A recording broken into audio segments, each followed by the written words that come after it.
El programa de gestión de remesas, conocido como el 3x1, fue una política pública que benefició a comunidades en varios estados, ya que permitió que los y las migrantes se involucraran directamente en sus lugares de origen, incidiendo en el desarrollo de infraestructura principalmente. El día de hoy vamos a charlar con una egresada del COLEF que realizó su tesis doctoral alrededor de este programa y su aplicación. Esto es Diálogos desde la Frontera. Acompáñenme.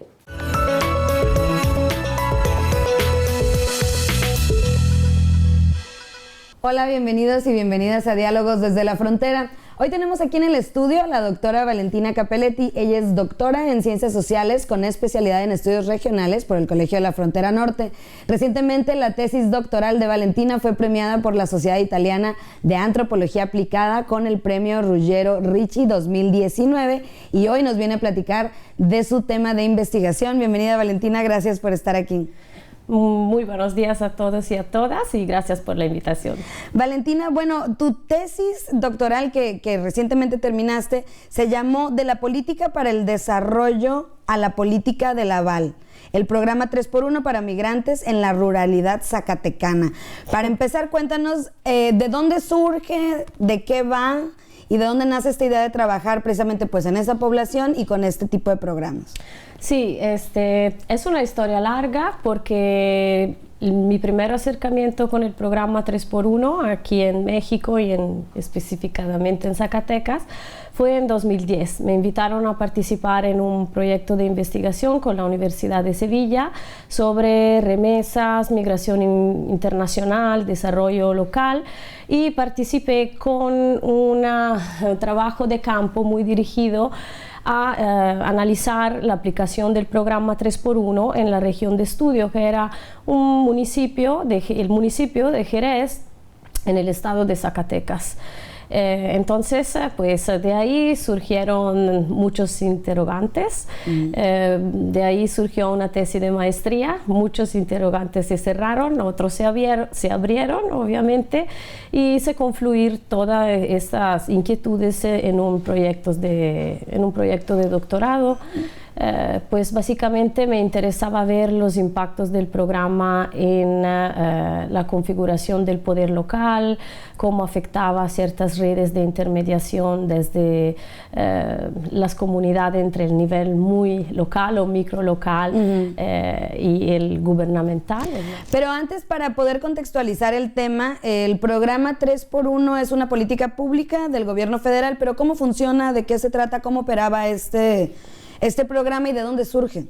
Este programa se constituye como política pública en 2002, pero es el resultado de un esfuerzo de institucionalizar ciertas prácticas actuadas financieras, más que todo, actuadas espontáneamente por los migrantes mexicanos, zacatecano en lo específico porque de ahí empieza, las prácticas de mandar dinero colectivo desde grupos organizados de migrantes procedentes de la misma comunidad de origen hacia su comunidad de origen de los que estaban en Estados Unidos para diferentes objetivos, por ejemplo la pavimentación de una calle, electrificación, drenaje, pero también hacia la fiesta patronal.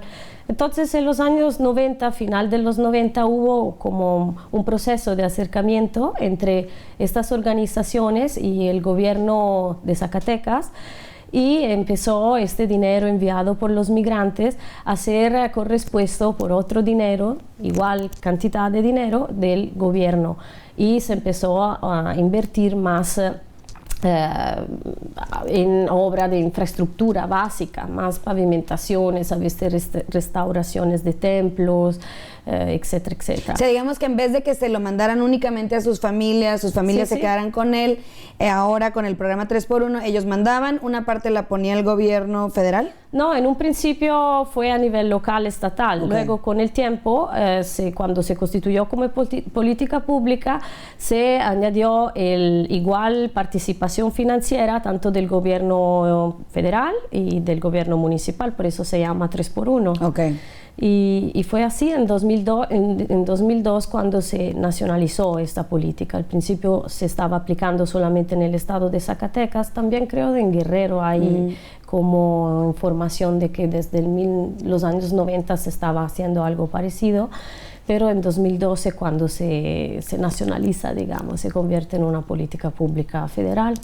Ahora, este programa, digo, desde que tú estabas trabajando en este tema, me decías como en la parte de la maestría, ¿qué elementos consideraste, o sea, para verlo? Digo, el doctorado en Ciencias Sociales, pues es un programa bastante amplio, pero ¿a ti qué te interesaba particularmente entender o analizar de manera más profunda? Sí, de manera más profunda, como decía, me interesaba analizar los impactos que tenía este programa en estas regiones de intervención en cuanto a poder local, o sea, ver si surgían nuevos liderazgos a raíz de toda la movilización de recursos, entonces de dinero, de fondos, ¿no? De personas que se daban con la aplicación de la política, así como ver el surgimiento de liderazgos migrantes que se estaban construyendo a raíz de esta participación en esta política, a raíz del esfuerzo de organizar a gente, recoger dinero y traer pues desarrollo, ¿no? En sus comunidades. Entonces me interesaba ver cómo se daban estos procesos de construcción del poder a partir de la aplicación de la política pública. Bueno, vamos a hacer una pequeña pausa, pero no se vayan porque ahorita que regresemos me gustaría pues que nos hablaras de qué encontraste y cuáles fueron los resultados de esta investigación. Vamos a hacer una pequeña pausa y ya regresamos. Estamos en Diálogos desde la Frontera. Bienvenidos de regreso a Diálogos desde la Frontera. Si apenas nos están sintonizando, estamos charlando con la doctora Valentina Cappelletti. Ella es egresada del doctorado en Ciencias Sociales con especialidad en Estudios Regionales del COLEF y su tesis recientemente fue premiada, pero bueno, vamos a hablar del premio un poquito más adelante porque estamos hablando del programa 3x1, que ya entendíamos que es pues una política pública que estuvo apoyada pues por las organizaciones de migrantes en el extranjero, en Estados Unidos principalmente, aquí en México, y que el dinero que mandaban, digamos, las remesas no solo era para que se quedara de manera individual en las casas, digo sí, pero también a través de las asociaciones se organizaron. Ahora, Valentina, me estabas comentando antes de irnos al corte que pues gran parte de tu interés fue un poco ver el impacto pues de los liderazgos y qué pasaba con este programa en esas comunidades. ¿Qué más fue de las cosas que estabas observando ahí?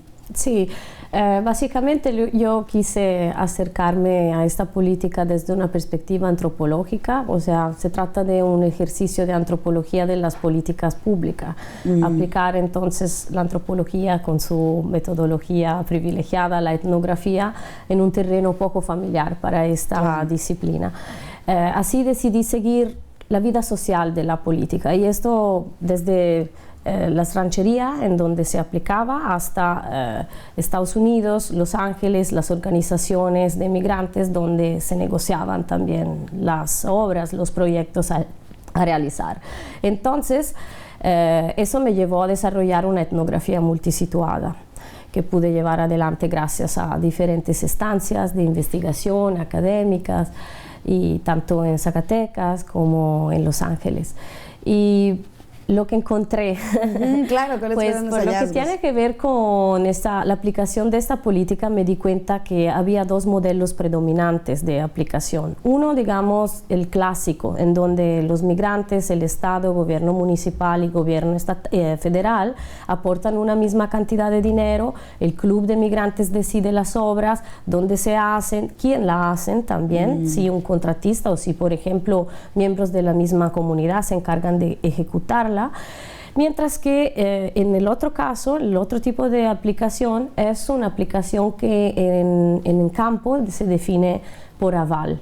Eso fue la novedad, o sea, yo me encontré en campo en donde se daba frecuentemente esta modalidad de aplicación, en la cual el club de migrantes no tiene este papel protagónico, simplemente está firmando solicitudes de obras que sin embargo son llevadas a cabo más desde el municipio. Es el presidente municipal que decide qué obras, dónde, que aporta no solamente su 25% del presupuesto de la obra, sino también el presupuesto, la parte del presupuesto del club de migrantes.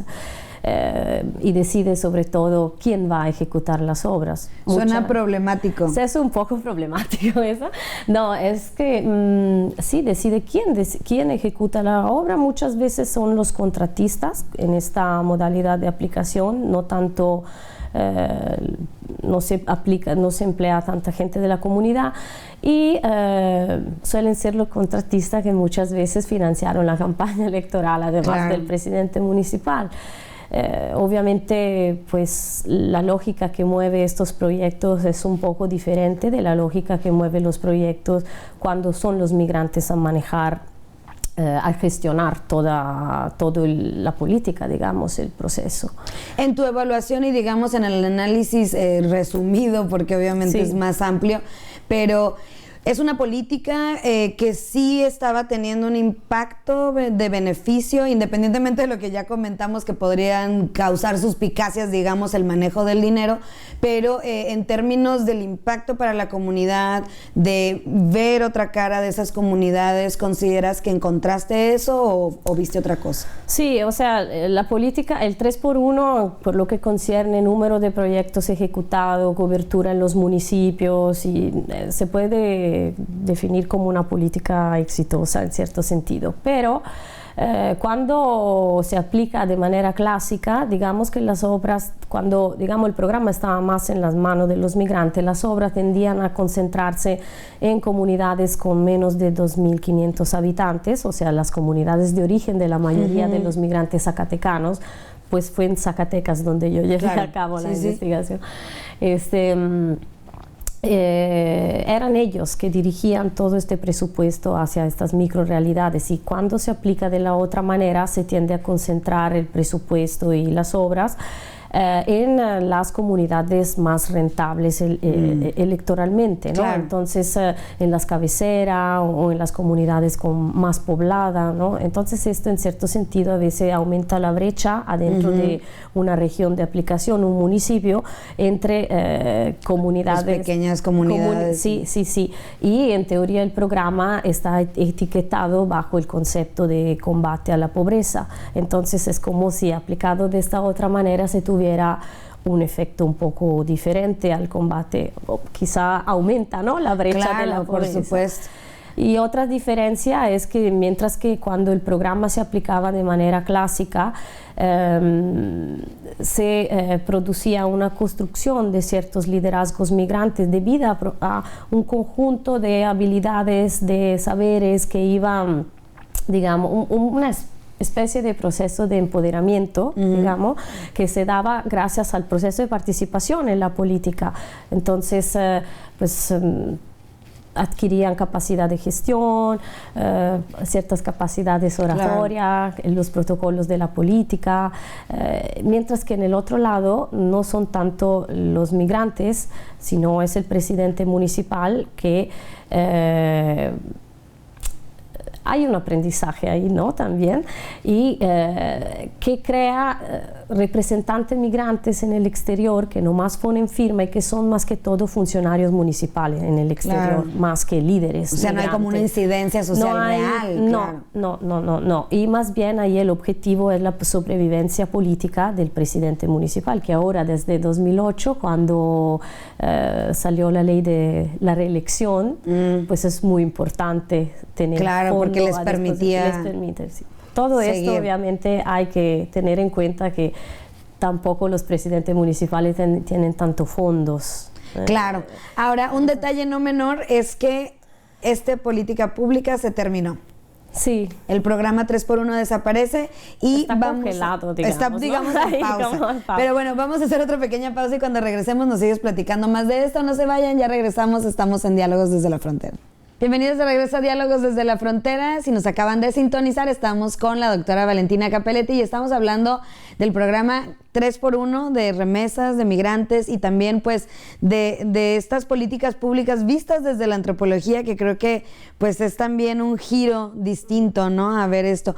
Ahora, lo que decíamos es que este programa ha sido, pues no digamos cancelado, pero está en pausa. Ya ahorita no está funcionando este programa, pero no sé si nos puedas explicar un poco como qué implicaciones tiene esto y también como para cerrar el tema de tu tesis, un poco esta parte que decías, bueno, no es nada más un solo elemento el que puede hacer funcionar o no una política pública. Sí. Efectivamente el programa fue congelado con la entrada de la nueva administración federal, bajo también este discurso de la anticorrupción, porque realmente había una lógica de compra de votos adentro del programa y de cómo se estaban redistribuyendo su presupuesto. Pues yo creo que no hay que apuntar tanto el dedo hacia, es culpa del presidente municipal. Hay varios procesos que llevan a ciertas prácticas o a la corrupción, por lo menos en este contexto, en el ámbito de esta políticas públicas, que uno puede, digamos, analizar especialmente desde una aproximación cualitativa y etnográfica, ¿no? Por ejemplo, si pensamos que en estas ruralidades antes la tierra era el recurso colectivamente valorado, ahora muchas de ellas se están convirtiendo, como dicen también muchos otros investigadores, entre ellos Gabriel Las Torres Masuera, que habla de ruralidades desagrarizadas, se están convirtiendo en espacios residenciales. O sea, que ya no están invirtiendo en campos, sino digamos que sí hay la inversión en el campo, hay campesinos y todo eso, pero disminuyó, digamos, la importancia de la agricultura en los ingresos de los hogares de estas ruralidades. Entonces, pues también las demandas de la demanda de las ciudadanías van hacia obras públicas, van hacia salones de uso múltiples, van hacia pavimentaciones, salones de escuela. Entonces, pues esto sobrepasa un poco la capacidad del municipio de satisfacer estas demandas, ¿no? A la vez estamos en un régimen de competencia electoral muy fuerte en estos espacios subnacionales, ¿no? Que, o sea, el municipio es un contexto, un espacio de contienda electoral también, ¿no? Entonces, por ejemplo, en el 98, en estos municipios donde yo llevé adelante mi trabajo de campo, estaban compitiendo 6 partidos. En 2016, 18, eran como 16 partidos. Entonces, esto pues, crea una demanda de recursos por parte de la política local que pueden ser también, que se quieren conseguir de manera exógena, o sea, no solamente por ejemplo, solicitando apoyo a los migrantes o yendo a México a visitar el presidente municipal, algún, no sé, senador, ¿no? Para diputado, perdón, entonces, o sea, son muchos, y también desde el punto de vista de los migrantes, porque ellos participan en esta política del aval, ¿no? O sea, las federaciones de los migrantes ya no son, o sea, la segunda generación no está participando tanto, son federaciones en donde no ha habido una renovación de liderazgo, entonces, pues... Estos los que están en Estados Unidos. Estados Unidos, sí, entonces, pues tener aportaciones de clubes, aunque no sean clubes participativos, sean clubes creados por los presidentes municipales, les da cierta garantía de poderse reproducir tanto socialmente como financieramente. Claro. Entonces no es que hay que apuntar el dedo que el programa, como dicen muchos, se desvirtuó, ¿no? Pues hay procesos que van mucho más allá de los individuos, de las personas que están participando en esta política. Entonces, está bien, hay que tener claro eso, pero con la nueva administración federal, el programa se congeló, como decía, bajo un poco esta retórica de la anticorrupción, y junto al fondo migrante, el fondo de atención a migrantes también se canceló, ¿no? Pero ahora digamos que rescatando la parte positiva y que me imagino que es mucha la parte positiva también de este programa, ¿hacia dónde tendría que ir orientada una política pública que vuelva a hacer esta sinergia entre pues todas las asociaciones de migrantes que están en Estados Unidos, que sí quieren participar en procesos pues político-electorales también, pero no solo de eso, sino de retribuir a su comunidad? ¿Cómo tendría que ir orientado esto para buscar a lo mejor un programa que sí funcione y que tenga más candados, quizá? Pues las reglas de operación de este programa son bastante complejas. Hay mecanismo de accountability, hay de Contraloría Social, los hay, ¿no? El problema luego es cómo la implementación se apropia de claro. estos esquemas, ¿no? Entonces, claro, el problema ahí es un poco el control sobre el dinero, sobre el presupuesto, ¿no? Por ejemplo, que los migrantes pudieran decidir quién ejecuta las obras, porque si el dinero, por ejemplo, es gestionado por algún maestro albañil de la comunidad que emplea a los mismos miembros de la comunidad, estás creando empleo, estás promoviendo la calidad de las obras y sobre todo pues estás teniendo un control de cómo se está gastando este dinero también. Claro. Esto es el viejo modelo del 3x1, pero quizá era el modelo un poco más funcional a ciertos objetivos. Yo digo... Pues, esperemos que sí, este programa evidentemente pues digamos se rescate o se busque otra manera de pues de poder lograr esta cooperación binacional. Claro. Pues sí, o por lo menos si se cancela un programa, uno de los pocos que traía obras a comunidades, rancherías relativamente pequeñas, habría que sustituir, o sea, si se cancela este programa habría que ver otra cosa. Cómo, claro. Cómo sustituir o cómo complementar eso. Complementarlo. Ajá. Ahora, Valentina, se nos está acabando el tiempo, pero no quiero dejar pasar el premio Ruggiero Ricci, no sé si lo pronuncié bien, sí. El premio 2019 por tu tesis doctoral. Este es un premio muy importante y bueno, la distinción es por tu trabajo doctoral, por tu trabajo de tesis. ¿Qué implicaciones tiene? ¿Qué significa tener esta distinción? Pues me dio mucho gusto recibir esta noticia porque la Sociedad Italiana de Antropología Aplicada es una organización relativamente joven pero que logró consolidarse en breve tiempo, o sea, desde el 2013. Lo que está buscando es digamos, utilizar el saber antropológico y la perspectiva antropológica en la esfera pública italiana, un poco poner a disposición de la sociedad también este saber que no siempre se asocia al tema de la política pública, de los procesos decisionales, de democracia participativa y de todo eso, y me parece que estén haciendo un buen trabajo, entonces estoy muy contenta porque pues es una gran distinción. Pues Valentina, muchas felicidades nuevamente, muchas gracias por haber estado aquí, muchas gracias por la entrevista. Gracias a ustedes. Y a ustedes también, muchas gracias por sintonizarnos, pero antes de irnos, recuerden buscarnos en redes sociales, estamos en Facebook y en Twitter como Diálogos desde la Frontera, y también nos pueden escribir un correo electrónico a dialogosdesdelafrontera@colef.mx, así que mándenos todos sus comentarios. Ahora sí me despido, yo soy Flor Arballo, responsable de divulgación en el COLEF Tijuana. Nos vemos en la próxima emisión de Diálogos desde la Frontera.